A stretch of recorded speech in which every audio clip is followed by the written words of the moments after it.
دعوني أناجي مولا جليلا إذا الليل أرخى عليه السدولا. السلام عليكم ورحمة الله وبركاته. دمان أخواتكم حنا channelkiina Axmed Arqondi ku soo dhawaada muuqaal cusub. maanta waxaynu meeshan kaga hadli doonaa Ramadaan iyo aqoon kororsi qaybtiisii 8aad. maanta waxay ku saabsan tahay su'aaluhu culimadii islaamka iyo arrimo ku saabsan. haddaba aynu bilaabano.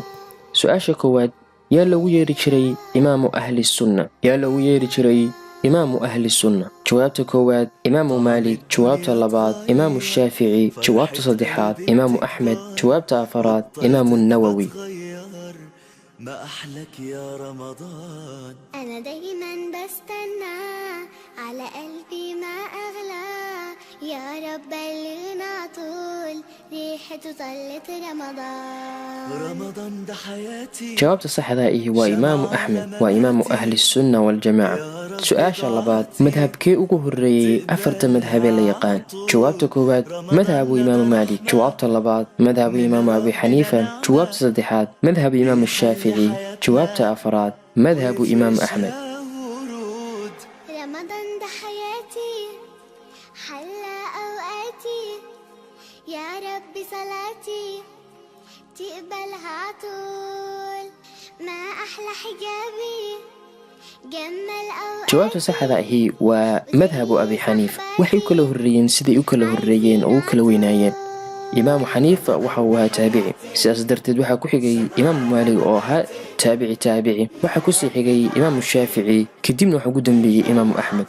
su'aasha saddexaad, sanadkee ayuu dhashay Bukhaari? jawaabta koowaad sanadkii 194 hijriyada, jawaabta labaad 200 hijriyada, jawaabta saddexaad 190 hijriyada, jawaabta afaraad 195 hijriga.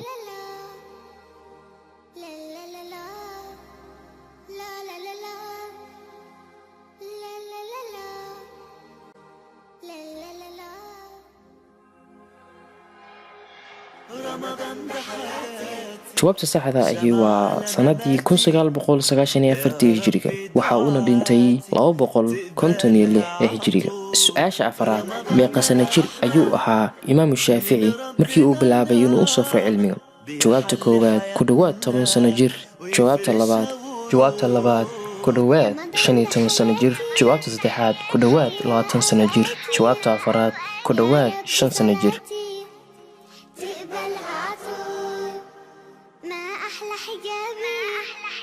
جمل أوقاتي زي صحباتي عايزين عطول.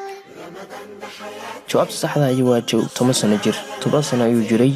waxa uu ku noolaa markii hore Makka, waxaan u guuray markii ugu horeysay oo uu Makka u guuro isagoo cilmi raadinaya waxay ahayd Madiina. ka bacdina waxa uu tagay Yaman, waxaana ka sii tagay Baghdad.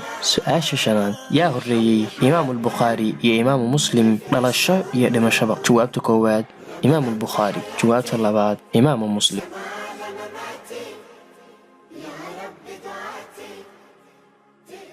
jawaabta saxda ah waa imaamu Bukhari. imaamu Bukhari waxa uu dhashay sanadii 1994 hijriyada, waxa uuna dhintay sanadii 256 hijriga. xagga imaamu Muslim uu dhashay sanadii 206 hijriga, uuna dhintay sanadii 261 hijriga. intaas ayaynu uga egtahay muuqaalkeeni maantay. inta ku kulmi doona muuqaalka lamida, waxaa idinkaga tegay asalaamu calaykum waraxmatullaahi wabarakaatuh.